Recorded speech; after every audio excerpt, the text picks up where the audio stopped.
আসসালামু আলাইকুম সবাইকে। সবাই কেমন আছেন? আমি এই আমার বাড়ির ফ্রন্ট গার্ডেন আপনাদেরকে দেখাচ্ছি। আল্লাহর কাছে অশেষ রহমত। এই ফ্রন্ট গার্ডেনে যেসব চারা বা শাকসবজি যা হয়েছে সবকিছুই মানে একাই হয়েছে এক্সেপ্ট এই টমেটোর গাছটা ছাড়া। টমেটোর গাছটা আমি এই বছরই লাগিয়েছি। আর এখানে যে ডাঁটার শাক, বরবটি গাছ, তারপরে মিষ্টি কুমড়া, ধইন্যা পাতা এগুলো সবই গত বছরের বীজে থেকে হয়েছে। তো এগুলো প্রচুর পরিমাণ হয়েছে এবং আমি অনেক সুন্দর করে এগুলা রান্না করে খেতে পারবো।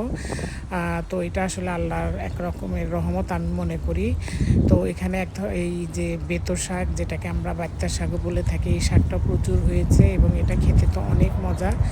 তো যাই হোক, আমি বেগুন গাছটা আমি লাগিয়েছি। বেগুন গাছ আর টমেটো গাছ ছাড়া এক্সেপ্ট সব গাছগুলোই মানে গত বছরের চারা থেকে। তো যাই হোক, খুব ভালো লাগলো, তাই আপনাদের সাথে শেয়ার করলাম। সবাই ভালো থাকবেন। আসসালাম।